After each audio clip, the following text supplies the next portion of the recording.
Hi guys, I'm out on another woodland walk with our boy Fox over there. We're going this way, are we? Okay. Anyhow, we're responding to a question I had on yesterday's video, which was to do with overpronation patterns in females. That was yesterday's video. So it was about the torso length that I mentioned. So from the hips up, I mean the whole body, but from the hips up we're talking, there are clear differences between males and females.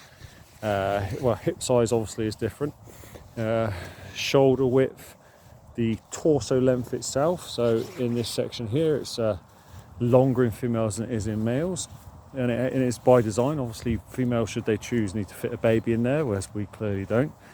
Breast tissue plays its role as well. So there's a few key differences in the torso section of males to females. Okay, so why is that relevant?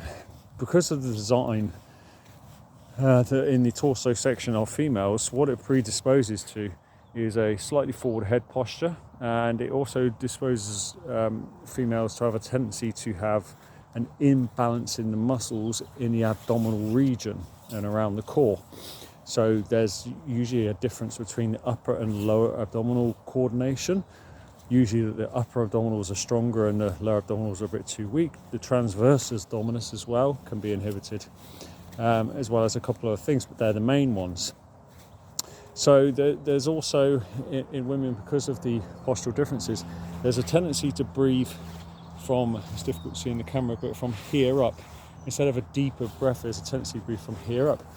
And what that does is leads to a few things, but quite a few things, but mainly that imbalance between the upper and lower abdominals. Well, the upper and lower abdominals drive what we call a lordosis when there's an imbalance in females. So lordosis is in the spine, in the lower back, and there's too much lordosis, there's too much curvature going on. And what you will find is, not all, but the vast majority of people that come into my clinic, females who have got lower back pain, it is usually accompanied by lower abdominal weakness. So what do we need to take from this going forward? Like anything, there are tendencies. You know, if I have a look at a cyclist, when you think about a cyclist on a bike, there's the curvature of the spine to be in the posture that they're into to cycle on the bike. So that gives them a tendency that we need to work with. You know, if you're a boxer, you're told to tuck your chin and be into this position. So that training that way every day has a knock-on effect to what your body might be predisposed to. So therefore we need to do the stretches that go and assist with the sport or the hobby or the job that it is that you do. So for females, there are those same tendencies because of by design of your body. So lower abdominal training for the vast majority of females, even if there is not an issue there, is a really good win.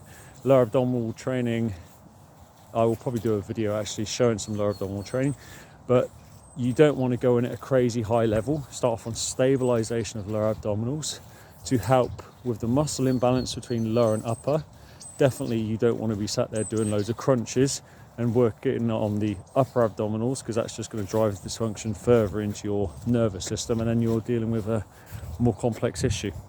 So I think I've covered it by what I'm saying there on this dog walk. Hey buddy, you all right?